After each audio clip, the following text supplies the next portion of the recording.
कितना पाप तेरे जीवन में, देख ले दर्पण में मुखड़ा, देख ले प्राणी जरा दर्पण में।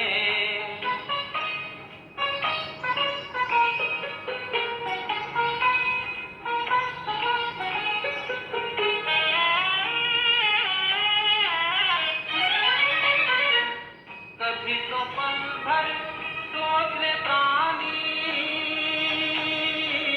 क्या है तेरी कर्म कहानी। कभी तो पल भर सोच ले प्राणी, क्या है तेरी कर्म कहानी। पता लगा ले,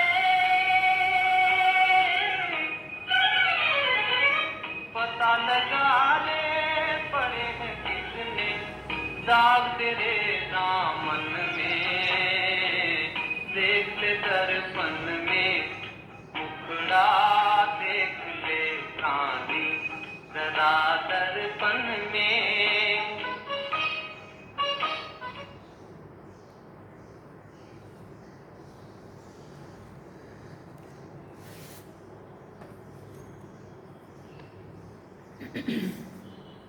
ओम शांति। बाबा गुड मॉर्निंग। आज बाबा के 12 मई 2021 के महावाक्य हैं। बाबा ने सार में कहा, मीठे बच्चे, जब तुम संपूर्ण पावन बनोगे तब ही बाप तुम्हारी बलिहारी स्वीकार करेंगे। जब तुम संपूर्ण पावन बनोगे तब ही बाप तुम्हारी बलिहारी स्वीकार करेंगे। अपनी दिल से पूछो, हम कितना पावन बने हैं। फिर बाबा ने प्रश्न पूछा, तुम बच्चे अभी खुशी खुशी से बाप पर बलि चढ़ते हो, क्यों? खुशी खुशी से बाबा के बने हैं ना हम सारे। तो बाबा पूछते क्यों? क्योंकि तुम जानते हो अभी हम बलिहार जाते हैं तो बाप 21 जन्मों के लिए बलिहार जाते हैं। हमारी एक जन्म की बलिहारी और बाबा की फिर 21 जन्मों के बाबा के द्वारा प्राप्ति ही प्राप्त। तुम बच्चों को ये भी मालूम है कि अब इस अविनाशी रुद्र ज्ञान यज्ञ में सब मनुष्य मात्र को स्वाहा होना ही है। इसलिए तुम पहले ही खुशी खुशी से अपना तन मन धन सब कुछ स्वाहा कर सफल कर लेते हो। अब हम कितना कर लेते हैं वो हम अपने आप से पूछें, है ना। बाबा ने कहा, इसलिए तुम पहले ही खुशी खुशी से अपना तन मन धन सब कुछ स्वाहा कर सफल कर लेते हो। गीत हम सब ने सुना, मुखड़ा देख ले प्राणी जरा दर्पण में, कितना पाप है कितना पुण्य है तेरे इस जीवन में। ओम शांति। शिव भगवान उवाच, जरूर अपने बच्चों प्रति ही नॉलेज सिखाते हैं व श्रीमत देते हैं। हे बच्चों व हे प्राणी, शरीर से प्राण जब निकल जाते हैं व आत्मा निकल जाती है तो एक ही बात है। प्राण कहो कि आत्मा कहो, एक ही बात है। हे प्राणी अथवा हे बच्चे, तुमने देखा कि मेरे जीवन में कितना पाप था और कितना पुण्य था। हिसाब तो बता दिया है। तुम्हारे जीवन में आधा कल्प पुण्य आधा कल्प पाप होते हैं। क्यों? क्योंकि आधा कल्प देही अभिमानी सतयुग त्रेता और आधा कल्प द्वापर कलयुग देह अभिमान में। इसलिए जब हम देह अभिमान में होते हैं तो पाप ही पाप। पुण्य का वर्षा बाप से मिलता है, जिसको राम कहते हैं। राम निराकार को कहा जाता है, ना कि सीता वाला राम, त्रेता वाला राम। तो अब तुम बच्चे जो आकर के ब्रह्मा मुख वंशावली ब्राह्मण बने हो, तुम्हारी बुद्धि में आया है बरोबर आधा कल्प हम पुण्य आत्मा ही थे, फिर आधा कल्प पाप आत्मा बने, अभी पुण्य आत्मा बनना है। कितना पुण्य आत्मा बने हैं वो हर एक अपने दिल से पूछे। पाप आत्मा से पुण्य आत्मा कैसे बनेंगे वो भी बाप ने समझाया है। यज्ञ तप आदि से तुम पुण्य आत्मा नहीं बनेंगे। अगर बनते होते तो द्वापर युग से शुरू किया है। कोई नहीं बना और ही पाप की गठड़ी बड़ी होती गई, क्योंकि देह अभिमान में आकर के कर्म विकर्म होते गए, पाप की गठड़ी भारी होती गई। तो बाबा कहते अगर यज्ञ तप आदि करने से पुण्य आत्मा बन जाते, तो अभी वो गठड़ी इतनी भारी नहीं होती और उसको उतारने के लिए बाबा को नहीं आना पड़ता है ना। तो बाबा कहते यज्ञ तप आदि से तुम पुण्य आत्मा नहीं बनेंगे, वो है भक्ति मार्ग। इससे कोई भी मनुष्य पुण्य आत्मा नहीं बनते हैं। अभी तुम बच्चे समझते हो हम पुण्य आत्मा बन रहे हैं। आसुरी मत से पाप आत्मा बनते बनते सीढ़ी नीचे उतरते आए हैं। कितना समय हम पुण्य आत्मा बनते हैं व सुख का वर्षा लेते हैं, ये किसी को पता नहीं है। उस बात को याद तो सभी मनुष्य करते हैं, उनको ही परमपिता परमात्मा कहते हैं। ब्रह्मा विष्णु शंकर को परमात्मा नहीं कहेंगे और किसी को परमात्मा नहीं कह सकते।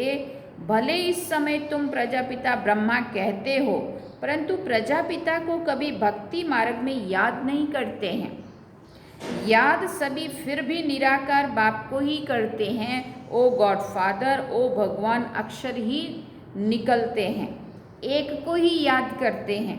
मनुष्य अपने को गॉड फादर कह ना सके, ना ही ब्रह्मा विष्णु शंकर अपने को गॉड फादर कह सकते हैं। उनके शरीर का नाम तो है ना, एक ही गॉड फादर है, उनको अपना शरीर नहीं है।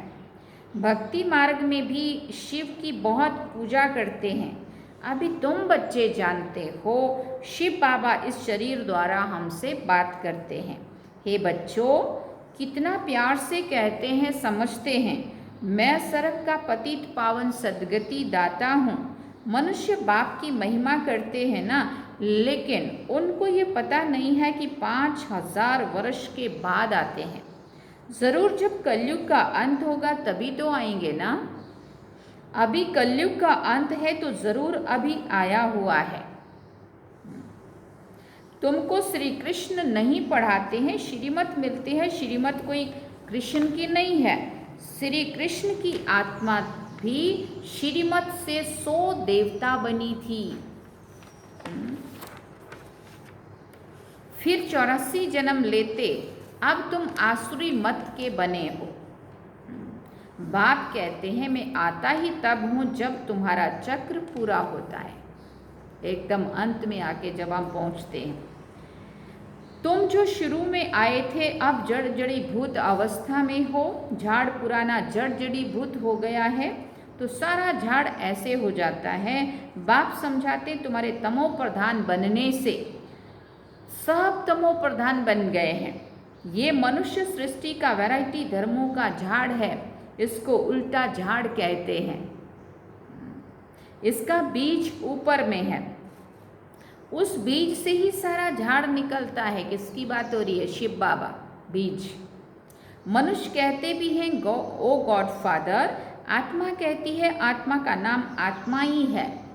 आत्मा शरीर में आती है तो शरीर का नाम रखा जाता है, खेल चलता है। आत्माओं की दुनिया में खेल नहीं चलता, खेल की जगह ही ये है। नाटक में रोशनी आदि सब होती है, बाकी वहाँ जहाँ आत्माएं रहती है वहाँ सूर्य चांद नहीं है।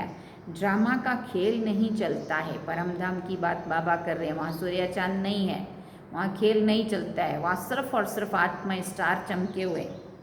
रात दिन यहाँ होते हैं। सूक्ष्म वतन व मूल वतन में रात दिन नहीं होते। कर्म क्षेत्र ये है, इसमें मनुष्य अच्छे कर्म भी करते हैं, बुरे कर्म भी करते हैं।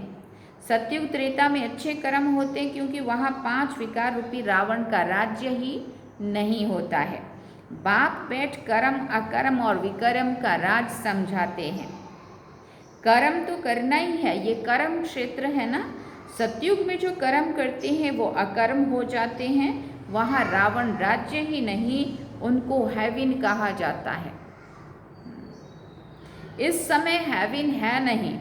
सतयुग में एक ही भारत था और कोई भी खंड नहीं था, इसलिए भारत देश महान, भारत सोने की चिड़िया है ना। एक भारत की ही महिमा है। क्यों? क्योंकि बाकी सभी खंड तब नहीं थे, सब खंड पानी में थे, और एक भारत ही अविनाशी खंड है जो तब था, और उसकी ये तारीफ है। हाँ, जब भारत, बाबा कहते हैं सतयुग में एक ही भारत खंड था और कोई खंड नहीं था। हेवनली गॉड फादर कहते हैं तो बाप ज़रूर हेवन ही रचेंगे ना। ये सब नेशन वाले जानते हैं कि भारत प्राचीन देश है, पहले पहले सिर्फ भारत ही था। ये कोई नहीं जानते, अभी तो नहीं है ना। ये है ही 5000 वर्ष की बात। कहते भी हैं क्राइस्ट से 3000 वर्ष पहले भारत हेवन था। रचयिता जरूर रचना रचेंगे। तमो प्रधान बुद्धि होने के कारण इतना भी नहीं समझते हैं। भारत तो सबसे ऊंच खंड है, पहली बिरादरी है मनुष्य सृष्टि की। ये भी ड्रामा बना हुआ है। साहूकार गरीबों को मदद करते हैं, ये भी चला आता है। भक्ति मार्ग में भी साहूकार गरीबों को दान करते हैं, परंतु ये है ही पतित दुनिया। तो बाबा कहते जो कुछ भी दान पुण्य करते हैं पतित ही करते हैं, जिसको दान करते हैं वो भी पतित होते हैं। जो लेने वाला है वो भी पतित, करने वाला है दान वो भी पतित। पतित को दान करेंगे उसको उसका फल क्या पाएंगे, बाबा पूछते हैं। भले कितना भी दान पुण्य करते आए हैं, फिर बाबा कहते फिर भी गिरते आए हैं। भारत जैसा दानी खंड और कोई भी होता नहीं है। इस समय तुम्हारा जो भी तन मन धन है सब इसमें स्वाहा करते हो। इनको कहा जाता है राजस्व अश्वमेघ अविनाशी रुद्र ज्ञान यज्ञ। आत्मा कहती है ये जो पुराना शरीर है इनको भी यहाँ स्वाहा करना है, क्योंकि तुम जानते हो सारी दुनिया के मनुष्य मात्र इसमें स्वाहा होते हैं। इसलिए हम क्यों नहीं खुशी से बाबा पर बलि चढ़ जाएं। आत्मा जानती है हम बाबा को याद करते हैं, कहते भी हैं बाबा आप जब आएंगे तो हम बलिहार जाएंगे, क्योंकि अब हमारे बलिहार जाने से आप फिर 21 जन्म के लिए बलिहार जाएंगे, हमें माला माल करेंगे। ये सौदागिरी है। हम आप पर बलिहार जाते हैं तो आप भी तो 21 जन्म बलिहार जाते हो, हमें सब कुछ दे करके, और खुद परम धाम में बैठ जाते हो। बाप कहते हैं जब तक तुम्हारी आत्मा पवित्र नहीं बनी है तब तक हम बलिहारी स्वीकार नहीं करते हैं। बाप कहते हैं माम एकम याद करो तो आत्मा प्योर बन जाएगी। बाप को भूलने से तुम कितने पतित दुखी हुए हो। मनुष्य दुखी होते हैं तो फिर शरणागति लेते हैं। अभी तुम 63 जन्म रावण से बहुत दुखी हुए हो। एक सीता की बात नहीं है, सब सीताएं हैं। जो भी मनुष्य मात्र है, रामायण में तो कितनी कहानियां लिख दी हैं। सीता को रावण ने शोक वाटिका में डाला, वास्तव में बात सारी इस समय की है। जो हम सभी आत्माएं रूपी सीताएं इस रावण की इस जेल में कैद में है, शोक वाटिका में है, दुखों की से भरी दुनिया में है। रावण, बाबा ने कहा सभी रावण अर्थात 5 विकारों की जेल में है, इसलिए दुखी होकर पुकारते हैं हमको इनसे छुड़ाओ। तो उन्होंने क्या दिखा दिया, एक सीता शोक वाटिका में जो रावण ले गया और वहाँ पे रख दी, और फिर वहाँ से उसने अपने राम को पुकारा। फिर राम को इतना बड़ा रावण से आके युद्ध करना पड़ा है ना, वानर सेना का साथ लेना पड़ा। फिर तब जाके उसको रावण की जेल से छुड़ाया, मुक्त कराया, रावण को मारा, फिर वापस अयोध्या ले गया। बाबा कहते वास्तव में अभी की बात है, जो हम सभी आत्माएं रूपी सीताएं जो इस बुराइयों से भरी हुई रावण की दुनिया में इस जेल में कैद में है, शोक वाटिका में है, दुख शोक माना दुखों की दुनिया में है। और अभी हम अपने शिव पिता परमात्मा को परमात्मा पिता को पुकार रही हैं, हाँ आकर के इनसे छुड़ाओ। बाबा कहते एक की बात नहीं है, एक को थोड़ी छुड़ा के लाए हैं। बाप समझाते सारी दुनिया रावण की जेल में है। रावण राज्य है ना, कहते हैं राम राज्य चाहिए। गांधी ने भी कहा सन्यासी कभी ऐसे नहीं कहेंगे कि राम राज्य चाहिए, वो तो मोक्ष प्राप्ति की बात करते हैं, उनको राम राज्य स्वर्ग सुख चाहिए ही नहीं। सुख को काग विष्टा के समान मानते हैं वो लोग, तो है ना। भारतवासी ही कहेंगे इस समय आदि सनातन देवी देवता धर्म है नहीं, और ब्रांचेस हैं। सतयुग था, एक ही आदि सनातन देवी देवता धर्म था। अभी वो नाम ही बदला हुआ है। अपने धर्म को भूल और धर्म में कन्वर्ट हो जाते हैं। मुसलमान आए, कितने हिंदुओं को अपने धर्म में कन्वर्ट कर लिया। क्रिश्चियन धर्म में भी बहुत कन्वर्ट हुए हैं, इसलिए भारतवासियों की जनसंख्या कम हो गई है। बाकी तो आदि सनातन देवी देवता धर्म सबसे शुरू वाला है, तो सबसे ज़्यादा होना चाहिए था। नहीं तो भारतवासियों की जनसंख्या सबसे जास्ती होनी चाहिए। अनेक धर्मों में कन्वर्ट हो गए हैं। बाप कहते हैं तुम्हारा जो आदि सनातन देवी देवता धर्म है वो सबसे ऊंच है। सुना, सतो प्रधान है, अब वही बदलकर फिर तमो प्रधान बने हैं। अब तुम बच्चे समझते हो ज्ञान सागर पतित पावन जिसको बुलाते हैं वही सन्मुख पढ़ा रहे हैं। वो ज्ञान का सागर, प्रेम का सागर है। क्राइस्ट की ऐसी महिमा नहीं करेंगे। श्री कृष्ण को ज्ञान का सागर, पतित पावन नहीं कहा जाता है। सागर तो एक होता है ना, चारों तरफ ऑल राउंड सागर ही सागर है, दो सागर नहीं होते हैं। हाँ, ये मनुष्य सृष्टि का नाटक है, इसमें सबका अलग अलग पार्ट है। बाप कहते हैं मेरा कर्तव्य सबसे अलग है। मैं ज्ञान का सागर हूँ, मुझे ही तुम पुकारते हो हे पतित पावन, फिर कहते हो लिबरेटर। लिबरेट किससे करते हैं ये भी कोई जानते नहीं है। हे प्रभु आओ हमें दुखों से छुड़ाओ, बुराइयों से मुक्ति दिलाओ।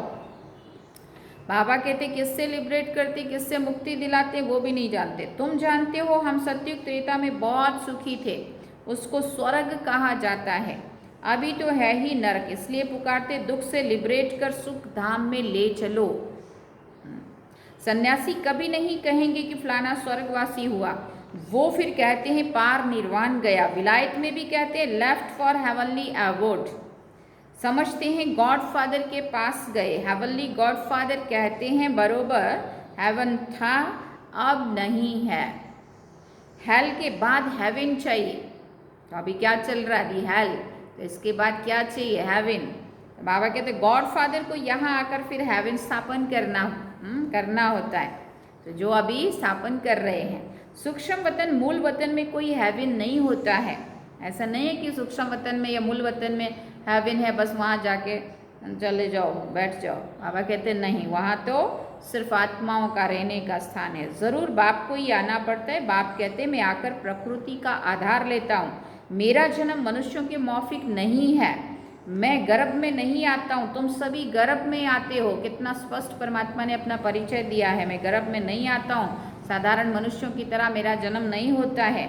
सतयुग में गर्भ मैल होता है क्योंकि वहाँ कोई विक्रम नहीं होता जो सजा भोगें, इसलिए उनको गर्भ महल कहा जाता है। यहाँ विक्रम करते हैं जिसकी सजा भोगनी पड़ती है, इसलिए गर्भ जेल कहा जाता है।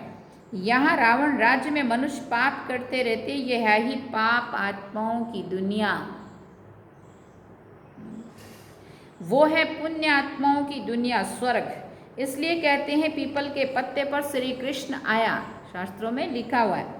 ये श्री कृष्ण की महिमा दिखाते हैं। सतयुग में गर्भ में दुख नहीं होता है, बाप कर्म अकर्म विकर्म की गति समझाते हैं, जिसका फिर शास्त्र गीता बनाया है।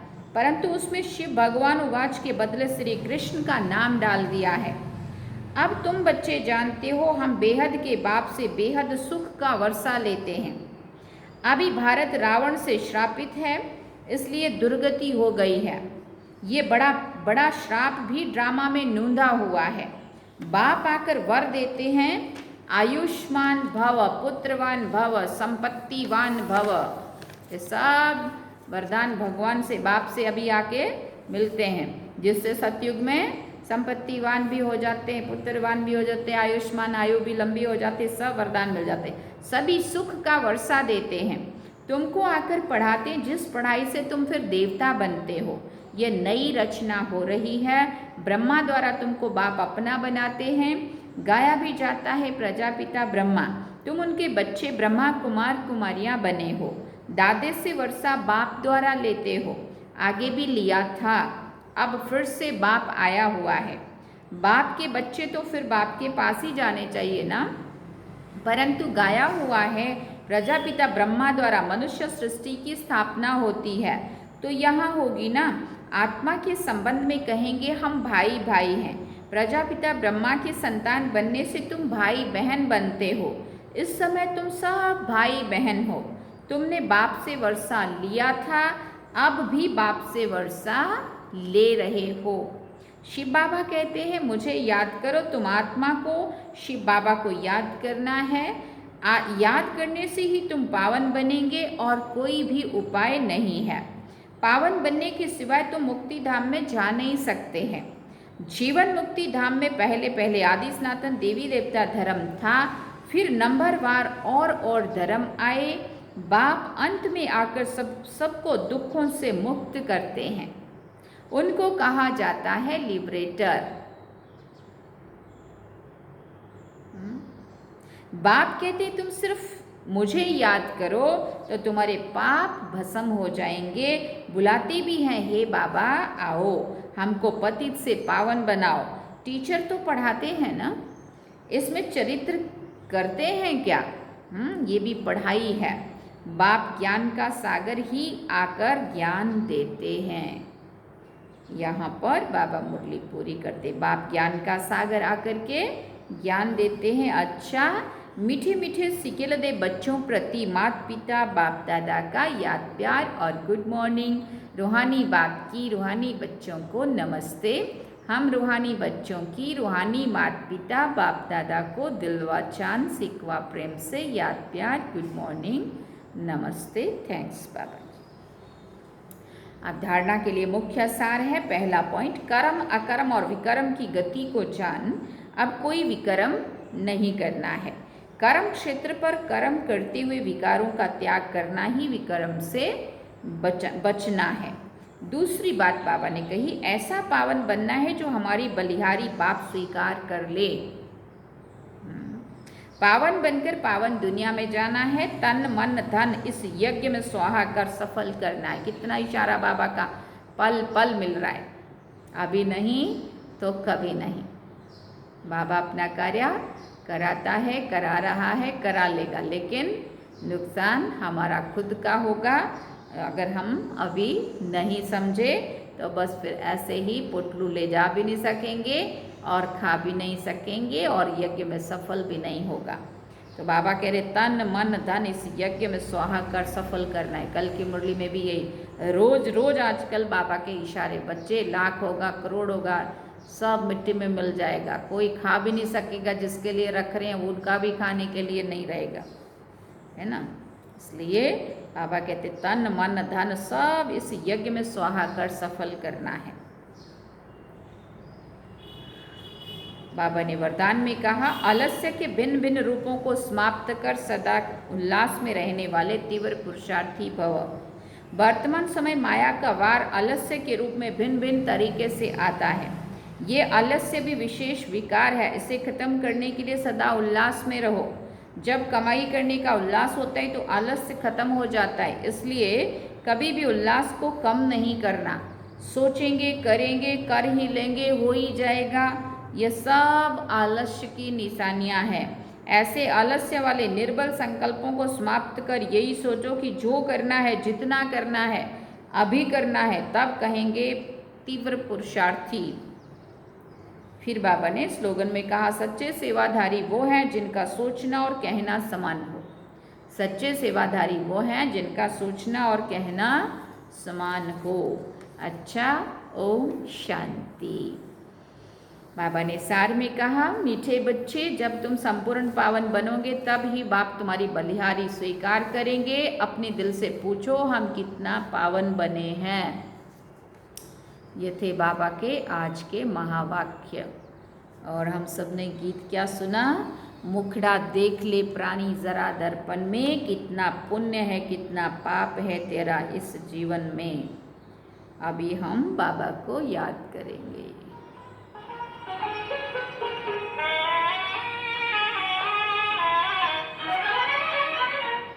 खुद को धोखा दे मत बंदे, अच्छे न होके कपट के धंधे। खुद को धोखा दे मत बंदे, अच्छे न होके कपट के धंधे। चलता, सदा न चलता किसी का नाटक दुनिया के आंगन में। देख ले दर्पण में मुखड़ा, देख ले प्राणी जरा दर्पण में हो। देख ले कितना पुण्य है, कितना पाप तेरे जीवन में। देख ले दर्पण